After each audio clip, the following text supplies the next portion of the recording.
Fly's still buzzing around my head.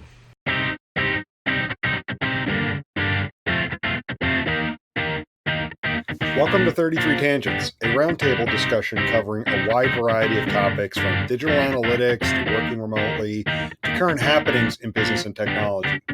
Your hosts, Jason Thompson, John Naran, Jenn Coons, and myself, Jim Driscoll, all live in different areas of the world, but work together in the same company.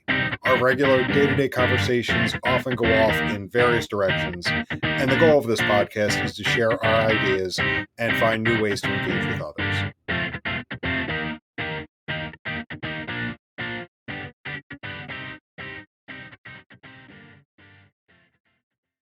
So that's an improvement. Yeah, and it sounds good. The quality sounds good and everything. Good. How do you feel about me getting picked up by the Eagles? Oh, it's awesome. I'm looking forward to you moving out here. That should be good. At least have a home here for the season, so when it's not game day, I can come over and have food. Yeah, it's going to be an awesome time. Looking forward to it. Yeah. There was in the same area back in the, I want to say 70s, a Jason Thompson that I think played first base for the Pirates. Yes. Mm-hmm.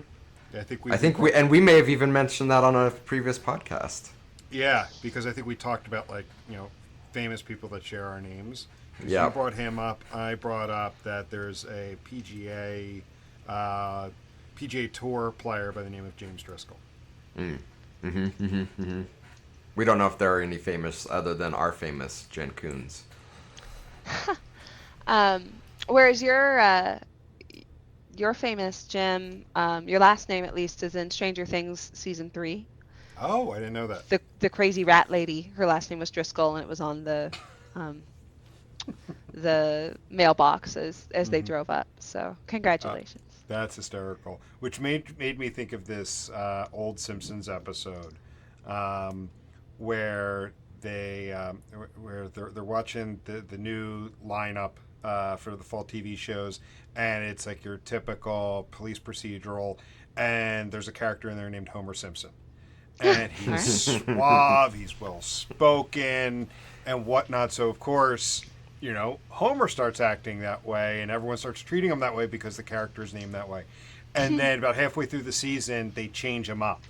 And they make him goofy and clumsy and whatnot. And, of course, everyone starts making fun of Homer because of the character on TV. That's all I could think of when you mentioned the crazy cat lady's last name is Driscoll. That's awesome.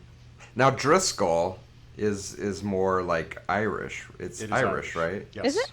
Oh, yes. I tend to identify you as Italian. That is correct.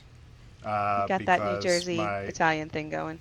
I guess not New Jersey, but... No, East Coast Italian. Yeah. East Coast Italian. My father's mother's last name was Capone, if that says anything. Okay. And so I got all of those characteristics.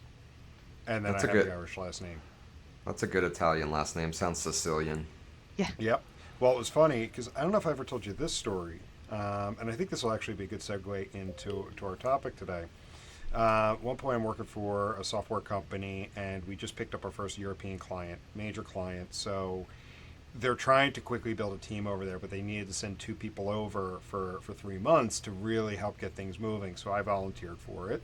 I had the ability to go to Europe for 3 months, and I was based in Kilkenny, Ireland, which is maybe about 2 hours south of Dublin or so. So it's small. My husband Irish Kenny's favorite city, by the way. Kilkenny? Nice. Yeah, well, not really. Being a teenage boy in late 1990s named Kenny when South Park was big. Yes. You can imagine how much anything that has to do with killing Kenny is not my husband's favorite thing. Oh, I see what you mean. Anyways, sorry. That aside is actually a gorgeous town. Yeah. It's on my list to go back and visit again. Because at this point, it's been 12 years since I was there. I definitely want to go back and visit it. But small Irish town, so they hear that James Driscoll is coming to work on site for 3 months. And the Gaelic version of James Driscoll is Seamus O'Driscoll. So they're expecting a fair-skinned, Irish-looking guy to show up. I show up, dark skin, dark eyes, dark hair, and they're funny. like, where's the Irish guy who was promised to us? That's funny. That is awesome. So how are you segueing that? Yeah. So it was actually, well, I was working for that company, which is where I have an experience that is related to today's topic. Um, so we've touched on this in various forms, but I don't think we've really had an episode truly dedicated to this. And we've talked about people being promoted, and we've talked about people being promoted above their skill set or their capabilities. What I want to talk about today is really smart people making really bad managers, because we've all seen this, and it may have even been us at times in our career. You have this really smart person who's just amazing at their job. They're great at what they're doing. So the decision is made, let's promote them into a leadership position, and they fall flat on their face. They're inept, as a manager, and over the time they've built up a lot of respect with people, but of course that is all lost. And I'm trying not to repeat what we talked about before, because I know we did touch on this a bit, but what can be done for these types of people, and what do you do if you are one of these types of people? So I think part of it is just the having a clear career progression uh, for folks that maybe aren't the best suited for managers, because sometimes it's merely manager is the only way up, or to feel like you're progressing your career, whether or not it's something you are interested in or particularly well suited for. So I do think that that's something as an industry that we can think about and do mm-hmm. to make sure that there are ways that folks can feel like they continue growing, but without slating them for, you know, a change into a manager position, which is really a big change in role and skill set, not Mm-hmm. merely a congrats, you have a bigger paycheck now. Yeah. And that's where my experience comes in. So the company I was just talking about, I actually started with them before I actually finished college. So there was a small printing company in the Philadelphia area that started to develop a software product to streamline the printing of financial documentation for mutual fund companies. And so, I started there as just like the intern, co-op, part-timer guy.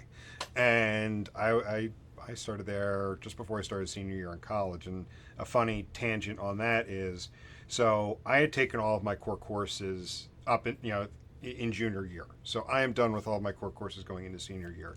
At this point, it's now filling all the electives I need to take to graduate. So I would be showing up for a 9 a.m. class with sometimes just the elective was just a 101 class. So I'd be showing up with a couple other seniors who were in the same position I was, trying to fill electives, and a bunch of freshmen. And they're all rolling out of bed, showing up to class in their pajamas, and here I come walking in a button-down shirt and a pair of khakis, nice pair of shoes, and everyone's like, "What are you doing?" And I'm like, "I got work in 2 hours." So that was real fun, but. So because of where I kind of started with the company, and I was just kind of given random tasks, I got to learn the software really well. As they were developing it, I would then become the one who would write the best practices on how it was going to be used, how it was going to be implemented. So if you fast forward then 3 years, we start picking up some major clients. So we have to grow the team very quickly. So the decision's made, well, hey, Jim knows this really well. Jim knows how to build this. Let's promote him to manage the team and train up the team. And it was a horrible experience. I was a terrible manager. It was the first time being promoted, for one, but two, it was just like you're given these expectations of what a manager should be, and what they really are to, a successful manager is. It's completely different. And again, about how old are you by the time that you were manager there? 23. Yeah, okay. I was going to say, I remember you mentioning being a bit young. Yeah.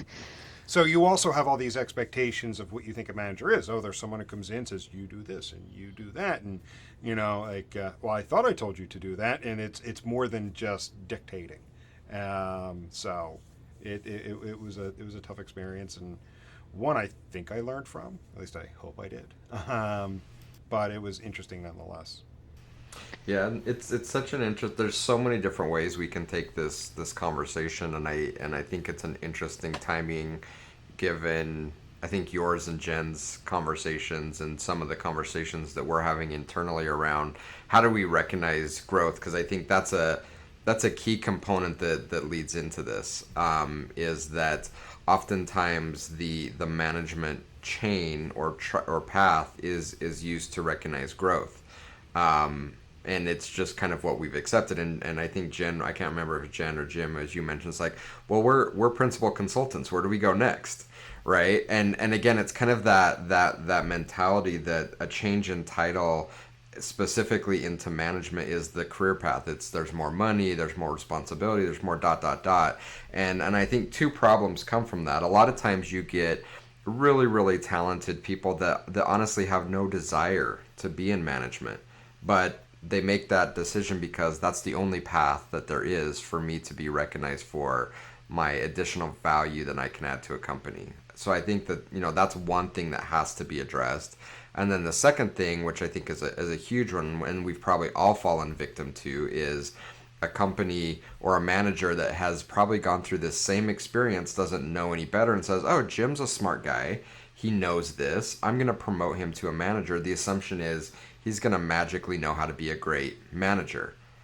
And it's odd because if you were to move into another position where you maybe needed to know a technology, they would invest in training. They would at least give you some kind of resources to learn about those new skills that they were asking you to do. But we don't do that in management. We say, well, you're smart, so you're just going to be a good manager. And rarely does it work. It's a skill that needs training and experience and mentoring to be good at. Well, have you ever noticed in sports some of the best players make some of the worst coaches? I've seen that. I've I've noticed seen that in that. so many sports. Yeah. And I'm sure there's a lot of literature on that because and I'm sure there's some outliers, but it seems to me that a lot of the best coaches have played, but were never the star They were player. bench Often players. they were bench players. They didn't have long careers as a player, but had the mind for it. Yeah. They tend to be the best coaches. Well, the best example of that here in Philadelphia is Charlie Manuel. He took the Phillies to the '08 World Series, and then they lost the World Series in '09 to the Yankees. So that guy never has to buy a drink anywhere in the city ever. Um, and he had an average career. I think he spent a good portion of his career in Japan, in fact, and not even in the major leagues. And then when he was first hired, he's got this slow Southern drawl when he's talking, and everyone's like, who is this guy? Like, we barely, have ever heard of him playing in the major leagues, but he's a phenomenal manager. He gets those players to go out there and kill it for him. I'm getting a vision of Jen, speaking of Homer Simpson, where Homer went to the cider brewery and they're giving him the lesson on the difference between cider and apple juice, and he's like, "You can stay here, brain, but I'm leaving." Yeah. I picture that being Jen when we go down these Yeah. sports roads. That could probably be rude for me to cut in with just, oh, sports. But yeah, I know. I just don't have much to contribute to that. Yeah. So let's kind of focus this conversation, because again, I think we can take it a lot of different ways, but I think one of the interesting ways that we can dissect this a little bit is from the individual contributor level, and maybe if we want to even stay within digital marketing or even further down into digital analytics. Talk about how, if we're a manager, if we have a company, or we're an individual, how we can help influence things. How can we think about how we can grow within an individual contributor role that's just as meaningful, just as rewarding, just as profitable than if I went down a managerial path? What might that look like? And have we seen companies that are doing a good job of building those parallel paths? Oh man, that's hard. Because I don't think it's something that the industry has figured out quite yet. Um, but I'm also coming from a largely, well, okay, entirely, exclusively consulting side of the business, where there really just is you're a consultant until you're either a manager or you're not in consulting anymore. Um, Like those are your options. You move over to product, you go client side, you change careers, but there really isn't a ton of a way forward.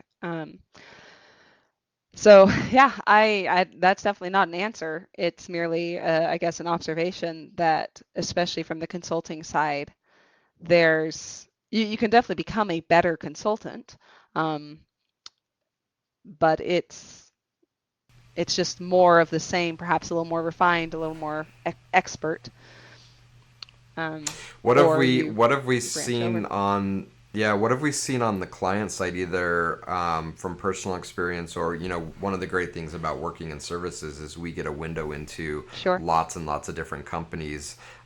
What have we seen as far as building paths? And let's think about analytics. Is it Hmm. I'm a MarTech implementer, I'm an analyst, then I'm a manager of analytics, then I'm a director of analytics, then I'm a VP of analytics. Well, what does the realistic path look like? And again, with analytics teams tending to be so small, Hmm. it doesn't really make sense to have a director of one. So how do Right. you recognize that growth in a person? And I had this conversation on Twitter. I'm like, we're kind of just throwing out titles, and especially it's kind of a Utah thing as well. I maybe it's everywhere else, but in Utah we like to give out titles, so everybody's a director or a senior director of something, even if it's a 1 or 2 person company, or like a 10 person company has like one CEO and 9 senior directors of something. Right, right. Um, so, how do we realistically look at growth again, given analytics teams tend to be fairly small? And what's a realistic path for an individual that may want to get to the top of their game, but they don't want to take on the managerial path? Right. Well, and not only are teams often very small, but it's a new enough industry and it's growing so quickly, not just in the number of people, but in what we do, that a lot of the time these are positions that we are inventing for ourselves, and that does leave a lot of room for that growth because there's not really a set plan. It's a you see where there are gaps, and you may be able to invent a new title and role for yourself. Um, and I think I have seen that where the scope of it changes from you are just doing marketing analytics or marketing implementation.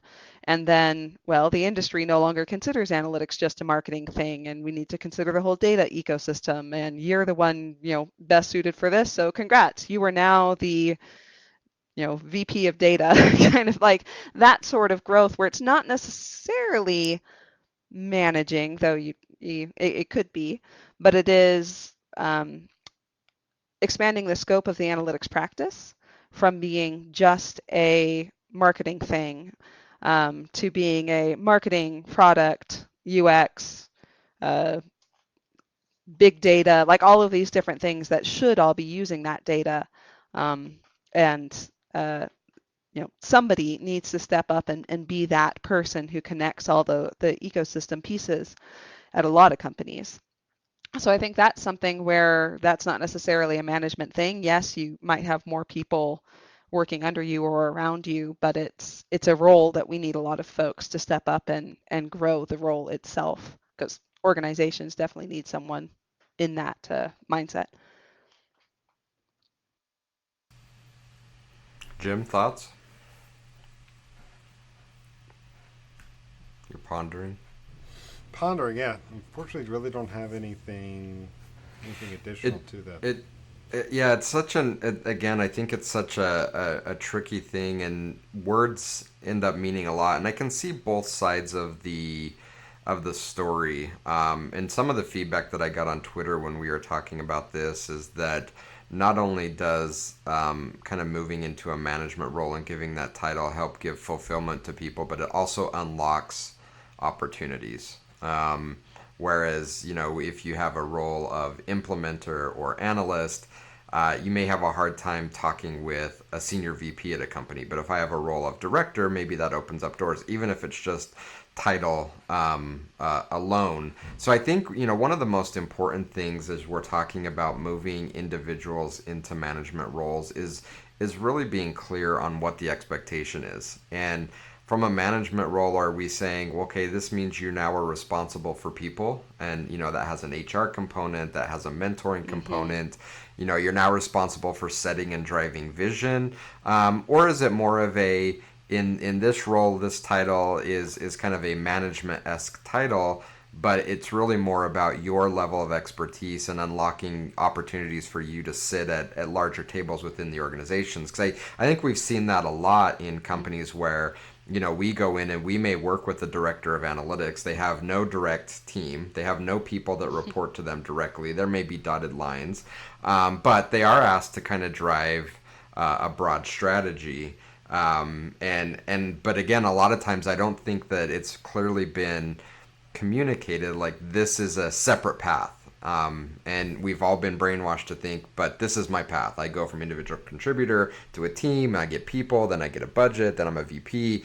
And if I'm not following that path, am I going where we want to go? And I know companies have spent a lot of time thinking about this. I want to say even the DAA, or maybe back in the WAA time, that there was even a committee that was thinking through what the different paths are for people. But it's so important to have at least a path. And it's hard. I think all of us individually are kind of talking about that internally at 33.6. What's my path and how do we grow? And I don't want to pretend that it's easy, but my biggest piece of advice is let's shy away from taking what I think is the easy route and just making someone a manager, right? Because to your point, Jim, and your experience, that tends to often go very badly. But maybe it didn't. Maybe in the long run you ended up better for it. I don't know. I think it's kind of set me down looking for a different path, because even Jen and I were chatting earlier this week, and I still think I make a bad people manager, even to this day. Well, and you have told me that was not your interest, and so I don't know if that came from that experience or just generally not interested in it. I think it came part of it, but I think I know from my experience, I think I'm just a bad people manager. The reason being is it's not necessarily, say, managing deadlines, managing tasks, putting a vision together. And what we've talked about with like good coaches, good managers, they kind of have that feel for when they need to have the right tone. I always have the wrong tone. Like when no, if you want to think about it, like just put it in two general buckets: a soft tone or a hard, forceful tone. I always pick the wrong one. I pick the soft tone in the wrong situation, or I in a situation where I should go a little softer, I pick the hard tone. Like, come on, guys, we need to get shit done. Let's move. I always seem to pick the wrong one, so that's why I'm like, I want to be a senior level contributor, but don't necessarily run a team. Just because and I think that's okay. I think it's important that companies empower employees to be able to make that decision and give them an alternative to that path. I think it's very mature and okay to say, I'm just not interested in it. Now, if there's an interest, but it's hey, I need some training and I'm scared to ask because managers are just supposed to get it, I think that's completely fair as well. But, if it's what, I don't want to be a manager, because if I don't want to be a manager and now I'm a manager and I have to deal with things like I have to kind of be a part-time psychologist to my employees. I have to deal with HR related matters that maybe I don't want to deal with. I have to deal with like budget approvals and I'm spending the majority of my time working on operational things and I'm not interested in that. Then you're going to be miserable, right? Yeah. Unless And you're that the was type my of person problem. that, yeah. When I've been given the opportunity or been put into management type roles, there are aspects of it that I love, and I do very much enjoy the mentoring side of it. And you joke about being the psychiatrist or whatever. I think I'm actually very good at that, and I enjoy it. The uh, growing team spirit and like all of that really people skill type of stuff for all of my social anxiety. I think I do okay at that management wise, but I want to be like a cafeteria manager where I can pick and choose. Like I want all of those pieces, Yeah. but I really don't want to manage pipeline, sales, HR, timesheets, like any of that. No, no, no. Yeah. So And yeah, that's And a hard thing. it is, and again, I think it's important for employees again to feel empowered to be able to have that conversation to say, I don't want to do these things. I want to be recognized for my increase in value to the company, but I need you to help me define another path. And I had a really amazing boss, and I'm sure I've brought him up on multiple podcast episodes with my very first job out of college, named Paul Bartholomew, who him and I had a really in-depth discussion about this. I never held a management level position in that company, but he said, and I think it was actually I was being corrected for doing something wrong. And he said, the reason why this is such an important conversation is you are a natural leader. And there's a very big difference between a natural leader and a manager. A manager is given a title with direct responsibility to do things for the company, and that gives them a certain amount of power. And then you have natural leaders that are leaders within the team that no one says you're the leader. No one gives you that plaque to put on your desk that says I'm the boss, but you have a massive impact on the team. And it's important to realize when you're in that position, because when you make mistakes like you did right now, it's amplified because it's more than just you. People look to you as someone that they should be following. And so I think it's important that companies realize that there's these different types of leaders and find ways to recognize, monetize, and help employees share in the success of being a natural leader, because I'm sure we've all worked with them, and probably we've been natural leaders at other roles that we've been in, or even here at 33 Sticks. So how as a boss, or how as someone running a team or a company, how can I recognize that as a very valuable and just as worthwhile as I'm going to give you a manager title? I think sometimes it's leaving room for, even if they're kind of vague, fluffy titles, but subject matter experts and, team lead over such and such a topic sort of thing, where you're not necessarily a manager you are doing the HR and all of that, but you've grown your skill set to maybe become much more knowledgeable on a topic, and if everyone in the org is coming to you about that topic, yeah, that deserves some sort of recognition. So I wish that weren't such a vague and fluffy thing of, I'm the subject matter expert over this topic. That's rarely something you'd put on a resume, or that gives you a bonus on your paycheck. Yeah. But I wish it did, because we have a lot of really driven people in our industry that like to learn things and like to branch out, and the industry is growing really fast. We need those people who can adapt and become experts on brand new technology. I wish we'd had a way to recognize that more efficiently.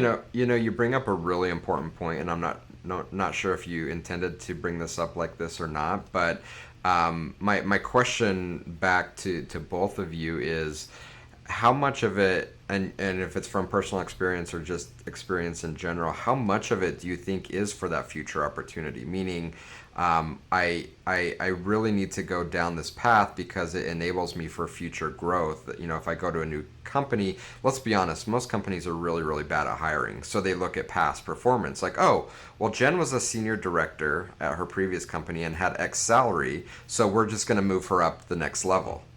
Right? Rather than saying, well, wait a minute, how much value can Jenn bring to us, and what position do we need her to fill, and then offer that. So how often do we think people are, again, going into management against their will, or going into management and not getting the proper training because the motivation is, but I need to do this so I can ensure to level up at my next step in my career? I think it's fairly often.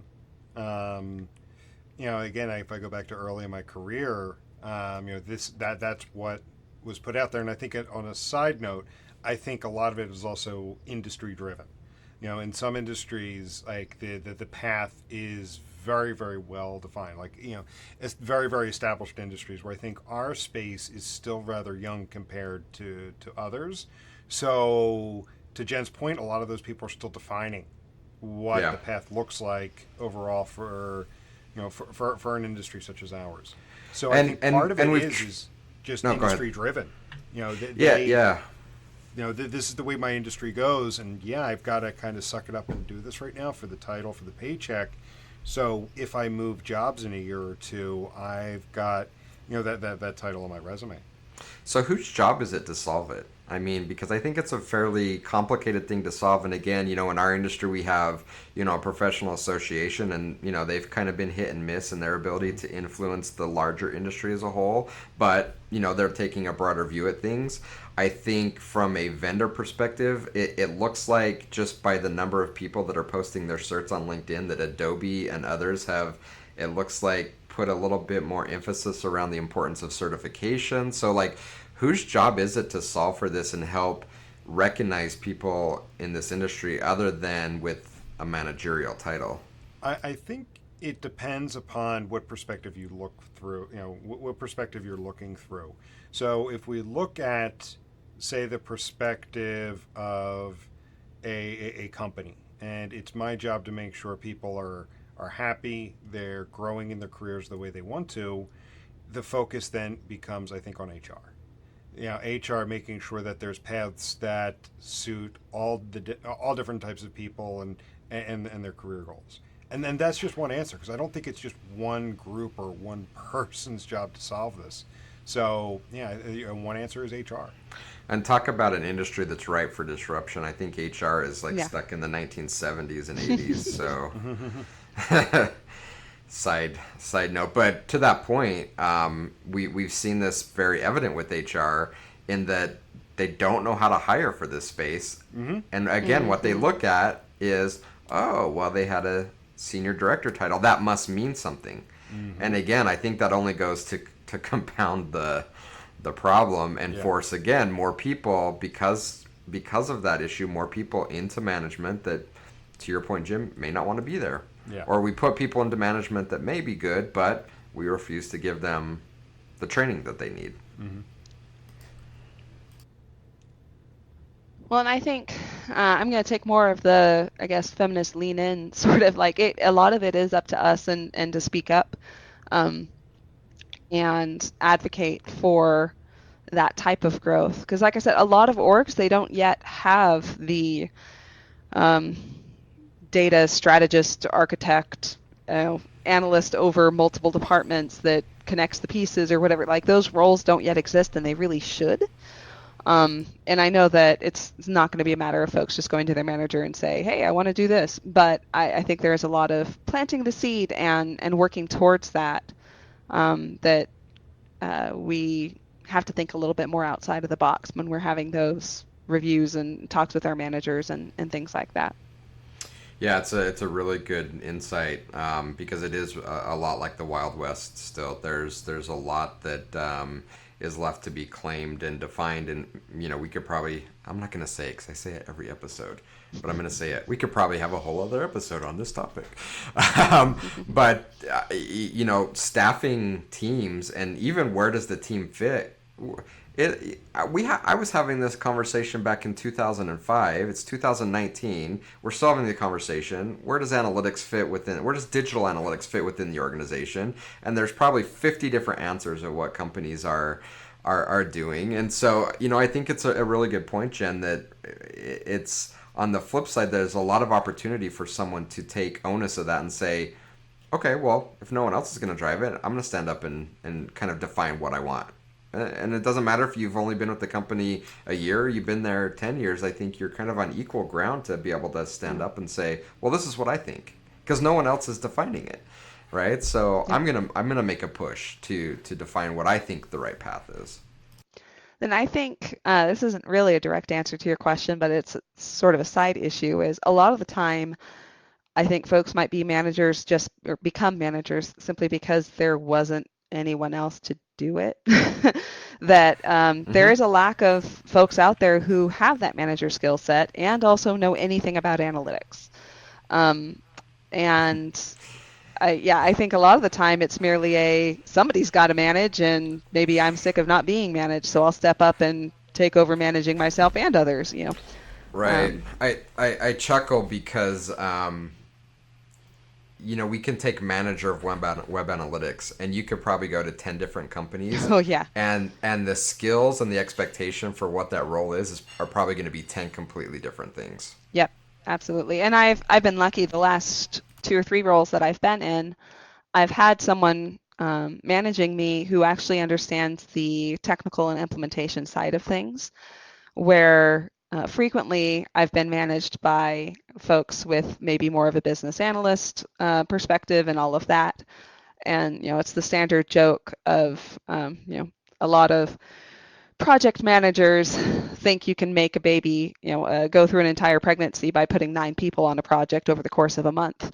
I've had a lot of those sort of managers where it's very hard to explain to them that that's not really how it works. And on the technical side, where we're working with developers and publishing timelines and all of that, there are limitations, and or just to have someone who can review my code when I'm doing something really technical and tell me how I can grow or whether or not it's good, and help me realize growth there and get recognition for growth there.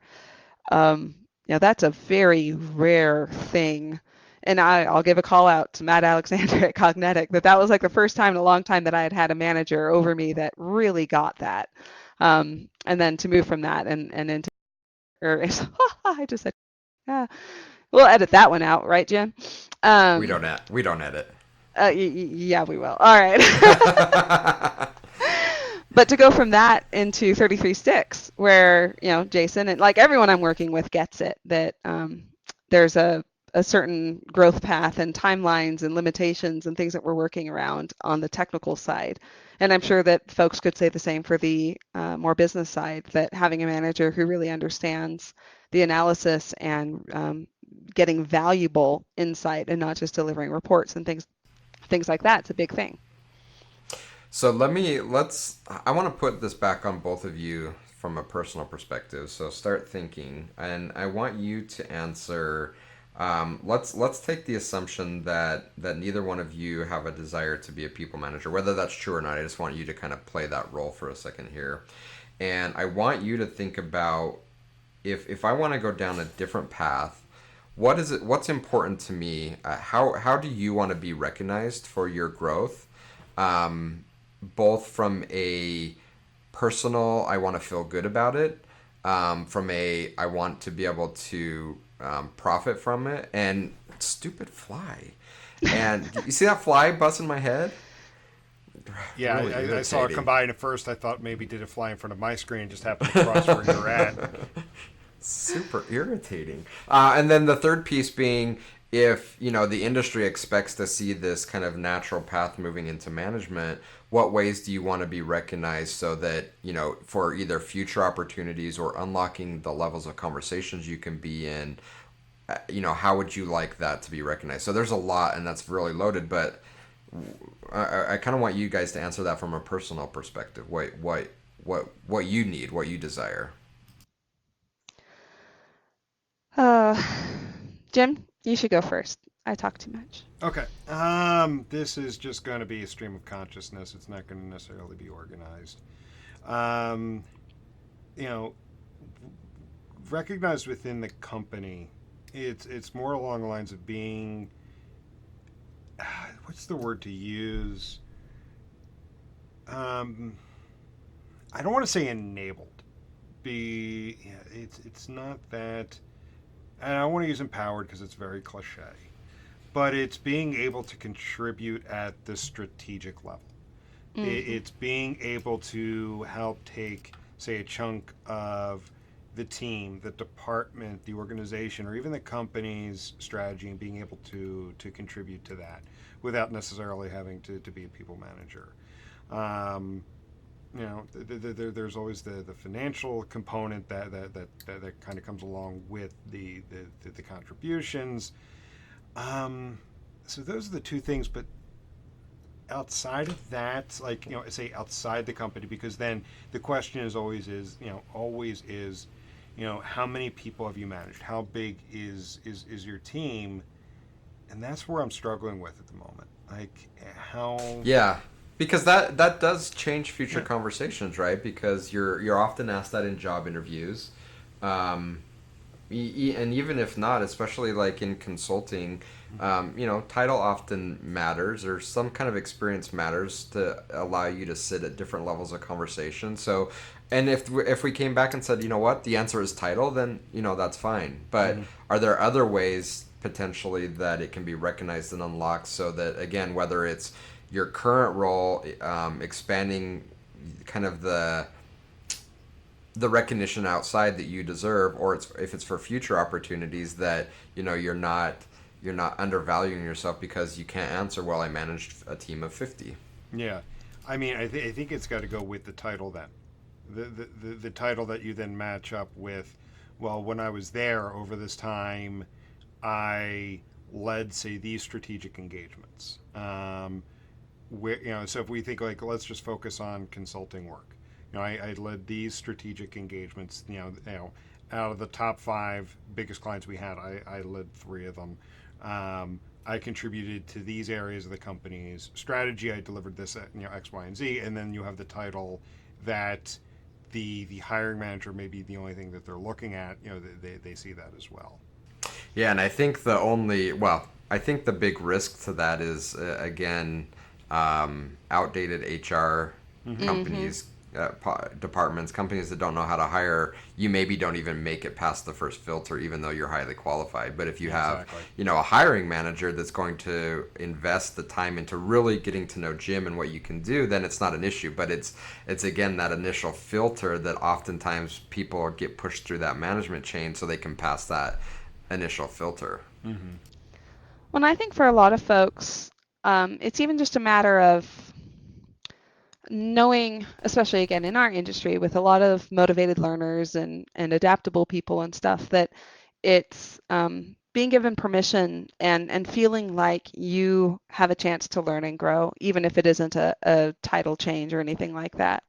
But I think for many people, if they're feeling the itch for a role change or knowing what their career path is and all of that, it may just be that they're bored in their current role and it, it may not even call for a role change so much as a being given permission and recognition for learning and growing and making changes and stuff. And I think some of it is uh, giving individuals a chance to say that they're not interested in management and say, I'm content where I am so long as I'm still growing and all of that. I could continue being a consultant forever. And if I top out at VP of consulting and I'm still just doing more of the same, but I'm doing a really good job of it, I'm content with that. So help me Yeah. learn how to become better in my current role and give me permission to do so without forcing, a certain track on me. And I think that's probably the most important takeaway from this conversation, especially for people that are listening that are currently in management positions, is to not assume that everyone within your team desires to go down that track. But you may have some people that don't feel comfortable verbalizing that to you, and you need to make them feel comfortable to have the conversation of, yes, I want to be a manager. Can you give me the proper training? Or no, you know what, I don't. I want to, focus my efforts elsewhere, but that doesn't mean that I am any less valuable to you. And we need to work together to find a way where you can properly compensate me and properly recognize me for the value that I'm adding that's on a different path than a traditional managerial path. And that may still involve some things that are tied to management, like the mentoring and all of that, I want to be the best darn consultant that I can and stay on that path. But maybe part of my career growth means that I am now mentoring others in my org. I'm not managing them. I'm not signing their HR forms, but I'm meeting with them regularly and teaching them. And I'm now doing brown bag seminars and all of that um, it still gives you milestones to achieve and expand your influence within the org without necessarily forcing you down that management track. Yeah. And I think that's the easiest thing to solve, because we all have control over that.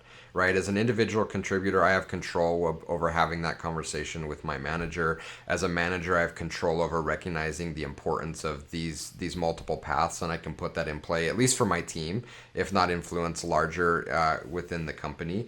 I think the bigger challenge then is external, and there's two pieces to it. So again, externally, what do we do as Jenn becomes the very top level consultant? What do we do to ensure that she has the external recognition that aligns with her growth, both from a, again, current execution perspective? So as she's talking to companies and clients and she's presenting at Adobe Summit, that people have the ability to say, and again, if it's some kind of title hierarchy, then fine, that's probably the easy answer.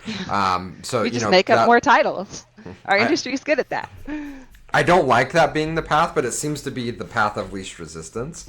But it has an impact on that external perception of where you're currently at, and it also has an impact on potential future growth at another company. So again, we can solve what's right in front of us. The bigger question is, how do we solve that bigger kind of challenge of making sure that the Jims and Jenns are recognized for the contribution they're giving that is not in a managerial role? Because it's funny, I think we're hitting on something else too, because I think for many of us, title is meaningless. It's what do you actually do with that title? Because I think a lot of us have come across people that have a very inflated title as compared to either their contributions or skill set. And I think it's also the same thing with like managing people. Just because you manage a large team, it doesn't mean you're actually good at it. But those are the two major qualifications a lot of times for that future opportunity. What's your title and how many people have you managed? So it's a really weird conundrum. It is, and a lot of times it is hollow and it is meaningless. A lot of times there is amazing value to be had from that. So on the flip side of that, and I may have shared this story before, but I was hired by Numeric Analytics to build out their optimization program many, many years ago. And I was hired with the vaulty title of senior consultant. Even though I was asked to build out an entire practice, have a team, build partnerships. Do you want to guess how many people return my calls and how many conversations with potential partners? Zero. And I went back to my management team and said, I'm hitting a brick wall here. And I was like, oh, well, you're a senior consultant. I mean, that's your title. I'm like, yeah, but you're asking me to do something bigger than that. So I changed my title when I introduced myself. And it was weird. I all of a sudden got in meetings with Adobe's partner program, and I was able to have conversations with, VP level people at potential clients that prior to that no one was returning my calls. So, there is a value to it. On one hand, again, because it may be the path of least resistance that we align title with some kind of level of authority, some kind of level of expertise. It's lame that it is that way, but it is that way. Like there are the lame HR recruiters out there. We have to call it what it is. And to be honest, my last, I think 4 or 5 jobs, like my first week on the job, part of it was deciding what my title was going to be.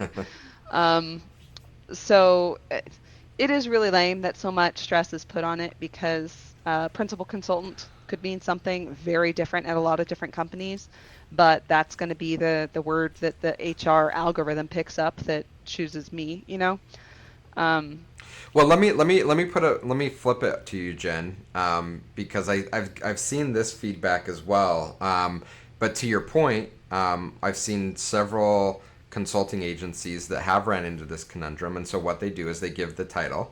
So I go from principal consultant to now I've kind of hit that ceiling. So now I'm director of data visualization.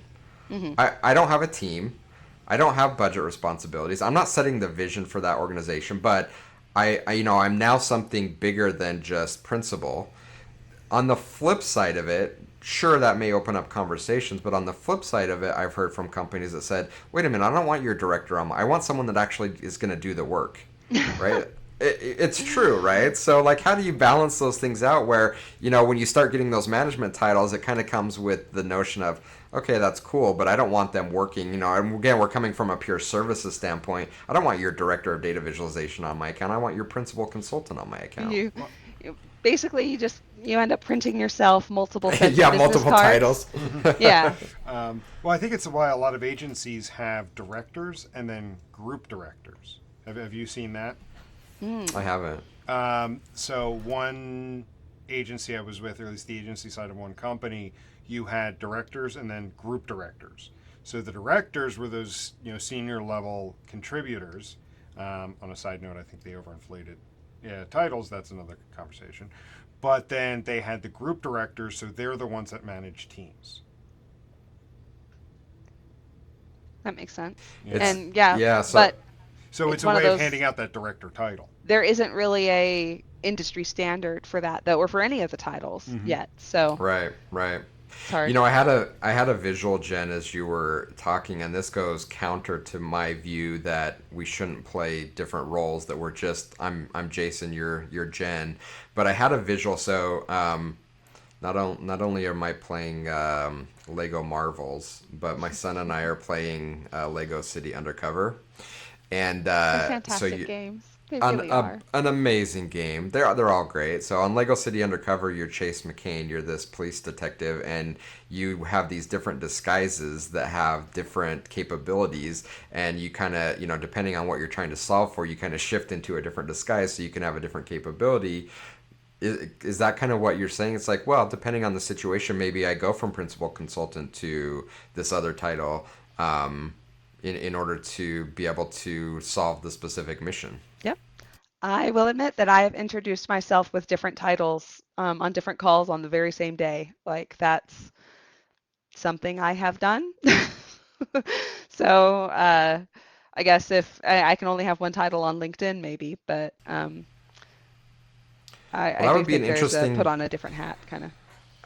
I would love to have that conversation internally because I think you're right, and I think it's worth kind of spending some time thinking about it because there is something to that recognition, and again I think maybe that's the better of the two paths of saying, well, rather than just pushing Jen into a manager title and making her do all these manager things, give employees the flexibility, specifically in services, but maybe otherwise, where depending on the situation, you put on a different disguise and Yeah. different title to unlock different things that you're trying to accomplish.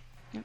I can't believe I'm even saying that, but Well, and I mentioned earlier the softer titles of subject matter expert and things like that. I'll admit I've used that really heavily sometimes to be like, yes, I'm a consultant at the same level as this other consultant I am helping out, but I'm, the subject matter expert for our whole org on this particular topic. Or even if you have a management title or a VP title, you can still throw that out there as a, I just a nod to let the people know that you've been down in the weeds and you do know some of the specifics. Figure out a way to yeah. slide in that you have experience with that particular topic.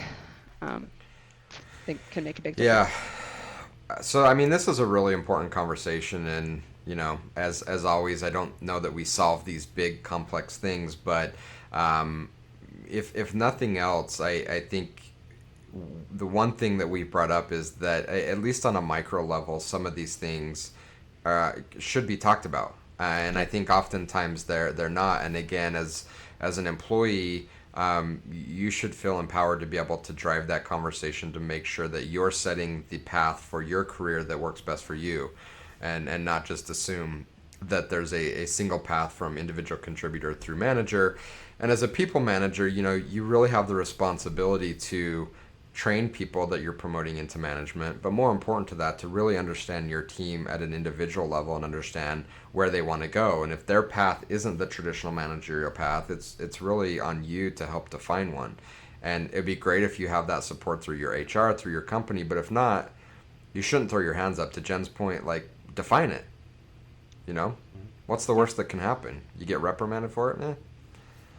Yeah, and while we may not have, resolved it, there may be people that have been like subconsciously struggling with this and haven't been able to verbalize it, because maybe they've been told their entire careers this is the path you have to take, and they Yeah. don't know there's another option. Yeah, for sure. Yes, So my have the advice conversation. is if they're not giving you a new official title, give yourself a new soft title. I like that idea. I give you permission to make something up. And because I don't think that managers generally would be annoyed or bothered by that if you have the skills to back it up, then there's no reason to not say, I'm now the subject matter expert on such and such a topic, and own it and present it as such. You might not get a raise off of it, but it may open up opportunities for you and or help folks realize that there is potential for such a role in your org or something to grow off of it.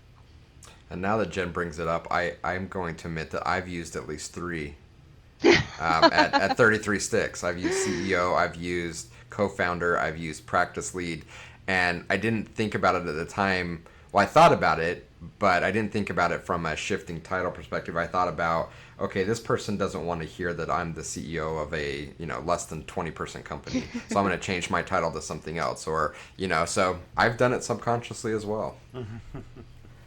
That's awesome. So there you go. Awesome conversation. Yep, as always. The fly's still buzzing around my head. And I think that we've just found our cold open. Yep. I was just thinking that.